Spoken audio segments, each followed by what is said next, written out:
Hi, welcome to my channel, Does the Bible Tell You So? Today's topic is masturbation. Is it a sin? Well, the funny thing about that is the Bible doesn't talk about masturbation at all, but it's a thing that people think the Bible talks about. And so I want to talk about that passage very quickly. It is in Genesis chapter 38, and I'm going to read the passage because it's very short.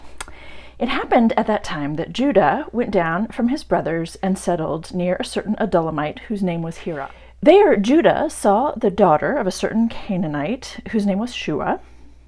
He took her and went into her. She conceived and bore a son, and he named him Again she conceived and bore a son, whom she named Onan. Yet again she bore a son, and she named him Shelah. Judah took a woman for his firstborn. Her name was Tamar. But Judah's firstborn, was wicked in the sight of the Lord, and the Lord put him to death. I think that's the only explanation for why someone dies all of a sudden, is he or she must have been evil, and that's why God killed them on the spot. I don't know, cardiac arrest. Must have been evil. God killed him. Anyway, then Judah said to Onan, the second son, "Go into your brother's woman and perform the duty of a brother-in-law to her." Doesn't even say go marry her, just the duty of a brother-in-law. Fascinating. Raise up offspring for your brother. But since Onan knew that the offspring would not be his, he spilled his semen on the ground whenever he went into his brother's woman, so that he would not give offspring to his brother. What he did was displeasing in the sight of the Lord, and he put him to death also.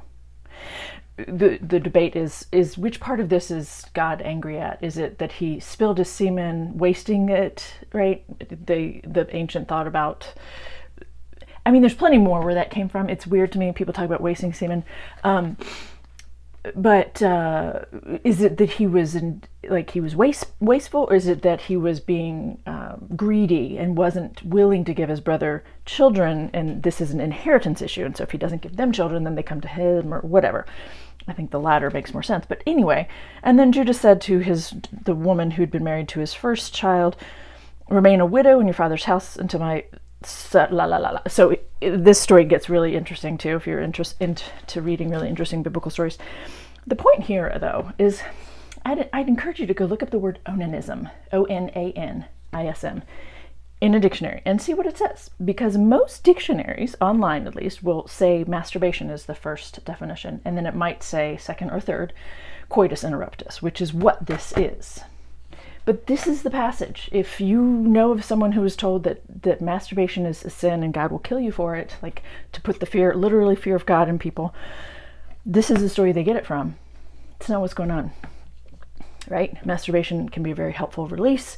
This is about other things, inheritance rights, really bizarre things going on that people don't even stop to challenge, ask questions about, how she's being treated and mistreated in the rest of this story. It's very interesting.